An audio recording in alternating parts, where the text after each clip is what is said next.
Oke, kembali lagi di channel Glory Lampung. Kali ini pembahasan tentang pembuatan ID card, yaitu part 4 ya. Part 4 ini gua ngebahas tentang berbagai merek dari jenis kertas ya, kertas PVC ID card. Ada berbagai merek di depan kalian ini. Ini adalah yang udah pernah gue pakai. Ada juga yang bentuknya seperti ini, yang atau sasetan lah ya, bisa dibilang yang ketengannya atau kuantitinya yang paling dikitnya. Kalau ini kan yang satu rim gitu.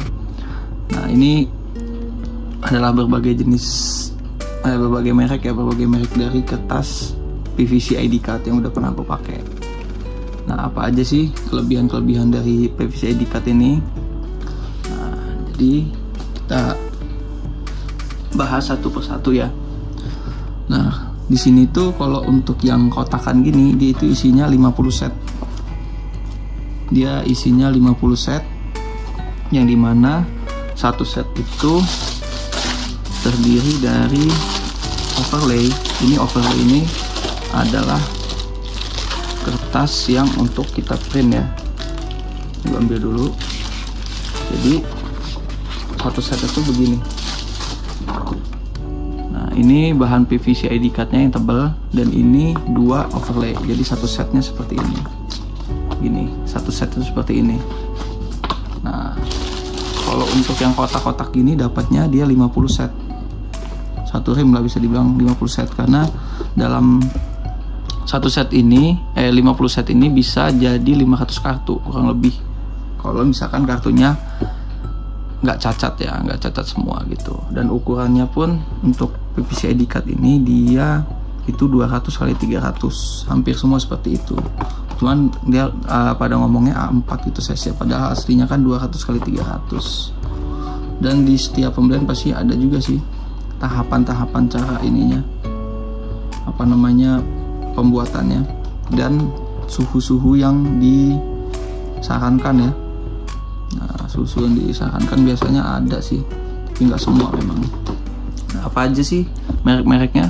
Ini yang ada di depan kalian, ini yang udah pernah gue pakai. Mungkin ada merek lain yang nggak bisa gue kasih tunjuk ke kalian, tapi nanti gue kasih gambarnya aja.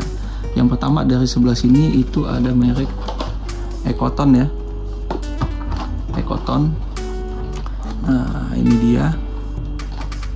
Di sini merek Ekoton 50 sheet. Ada petunjuk penggunaannya juga seperti ini. Nah, tapi gue pengen kasih tahu ke kalian kalau saat pembelian Ekoton ini gue pernah bermasalah. Banyak barang gue yang gue retur karena memang pas gue beli lagi pakai Ekoton ini pas lagi membludaknya kartu vaksin ya. Jadi kehabisan barang mungkin, atau enggak dari produsennya itu buru-buru buat, jadi banyak yang rusak dari Ekoton.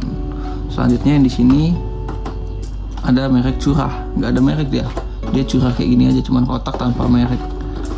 Nah, kalau yang ini kendalanya gue pernah dapat barang dari ini itu memang untuk kertasnya bisa di print, tapi dia sering nyangkut di bagian ujung. Biasanya sering nyangkut di ujung, nggak tahu kenapa.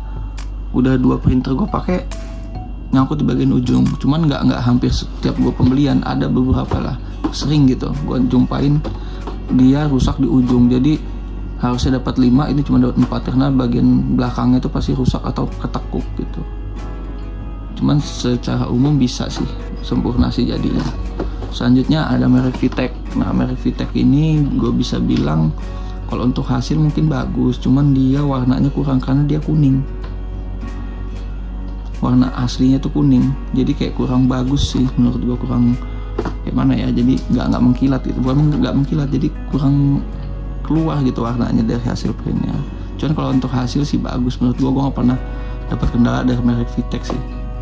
Mungkin sesekali doang, itu pun nggak semua apa namanya kertas dari dalamnya cuma 1-2 gitu. Nah, ada juga merek Benefit.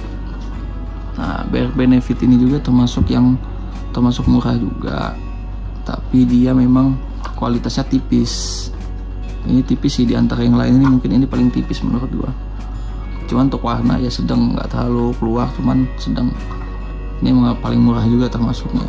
Mereknya Benefit ya. Selanjutnya ini ada merek PVC Amanda. Nah Amanda ini termasuk yang paling lama dan paling laku sih sebenarnya. Cuman kalau untuk Amanda emang kualitasnya emang tebal, cuman gue kurang sih, jarang pakai Amanda. Cuman beberapa kali. Nah ini yang paling best seller sih menurut gue, yang paling sering gue pakai dan nggak pernah nemuin kendala, dan paling bagus hasil cetaknya, dan kertasnya paling tebal menurut gue. Overlaynya juga tebal. Kan ada juga yang kalau bahan PVC-nya mungkin yang tulangan itu mungkin emang hampir semua sama ya. Cuman untuk overlaynya gua rasa merek Hombo ini adalah merek yang paling bagus lah untuk overlaynya tebel, warnanya keluar. Tapi sayangnya akhir-akhir ini memang merek Hombo ini banyak nggak ketemu, gua banyak hilang gitu, nggak banyak yang jual lagi, dan harganya pun cepat bener naik. Dulu pertama kali gue beli dari harga 250, sekarang bisa sampai 350, bisa sampai 400 lah.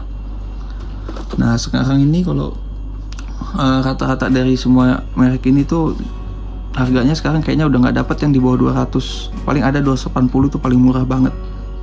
Itu juga merek curah biasanya. Jadi paling mahal itu, paling murah sekarang tuh paling kayak bangsa 300, 3,5 gitu. Ada juga nih satu merek yang premium banget, dia bagus, dan ada untuk yang warnanya juga gitu, kayak gold gitu ada. Ini gue kasih tunjuk ininya, mereknya seperti ini. Oke. Nah ini kan udah ya, kita bahas yang satu rim. Nah ada juga nih yang untuk ketengan, jadi kayak untuk kalian yang bukan untuk usaha nih, tapi bisa juga sih untuk usaha kalau stok lagi yang ini kosong. Nah ini seperti ini, dia cuma dapat 5 seat. Mereknya Blueprint, pernah gue pakai. Kalau ini harganya kayak sekitar berapa ya, kita kayak 50-an gitulah,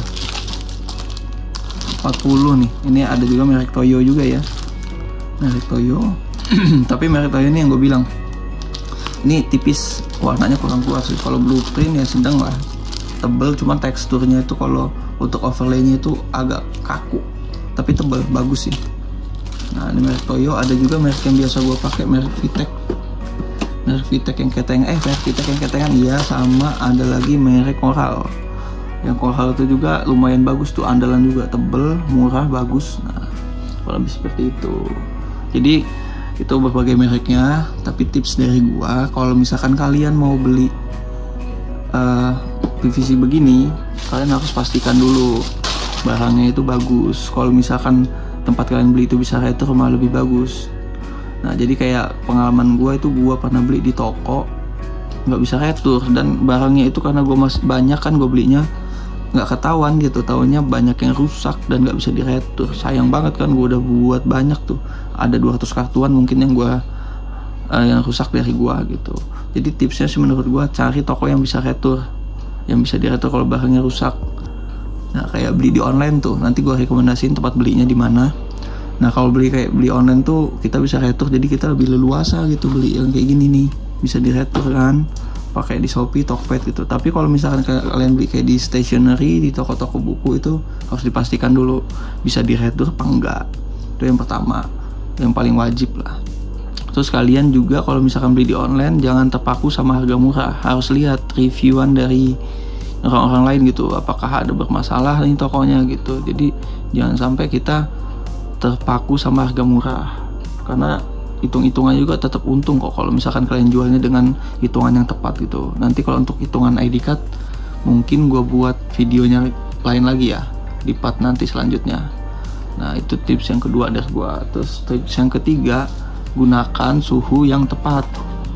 Jangan kedinginan, jangan terlalu panas, karena setiap kertas juga kalian harus tahu juga nih tipe kertas ini, karena setiap kertas ini beda-beda. Ada yang kedinginan dia nggak nempel, karena permasalahan di kartu ini nih yang gue jumpain, selain kertas yang tadi di printernya ujungnya suka ketekuk, suka rusak, ada juga yang nggak mau nempel dia. Jadi antara kertas ini sama ini nggak mau nempel gitu. Nah itu kendalanya yang gue alamin, jadi pernah rusak, jadi ngekletek dia, udah nggak ngeletek gitu. Ada juga yang gue temuin juga, kertas overlaynya ini nggak ada yang untuk di print, dua-duanya yang lengket, jadi pas di print bubar semua. Ada juga yang kebalik, jadi emang mungkin dari tiap pabrikan tuh beda-beda sih tingkat rekatan ketebalannya yang beda-beda, namanya kan beda merek ya, walaupun fungsinya sama gitu. Jadi harus kalian pelajari dulu lah jenis kartu yang kalian beli ini, kertas yang kalian beli ini kayak mana modelnya. Jangan terlalu panas, jangan terlalu dingin juga, mungkin begitu juga faktornya. Nah selain itu sih menurut gua nggak ada lagi sih, paling tips dari gua itu aja buat kalian memilih kertas yang bagus. Kalau untuk harga sih ya menurut gua jangan terlalu terpaku saya murah. Kalau untuk sekarang kan ini pasarannya harganya sekitar 300-400 lah untuk PVC ID card. Nah kalau untuk kertas seperti ini sih, yang PVC ID card ini dia bisa di print dengan apa namanya, printer dengan printer die base atau printer original ya, bisa juga dengan printer art paper, itu pilihan kalian sih. Karena kalau ini yang instan PVC instannya emang bisa untuk printer yang die base atau original dari printer kalian. Oke, kayaknya cukup sekian video yang gue buat, kayaknya udah terlalu panjang juga. Ini untuk wawasan kalian aja yang baru-baru mulai di dunia percetakan, apalagi cetak ID card ini. Semoga video ini bermanfaat. Misalkan ada kertas-kertas lain yang bagus, yang menurut kalian fungsinya mantep nih, bagus, murah atau gimana, bisa komen di kolom komentar ya, untuk tambahin wawasan buat kita semua ya. Oke, Ri. Wassalamualaikum warahmatullahi wabarakatuh.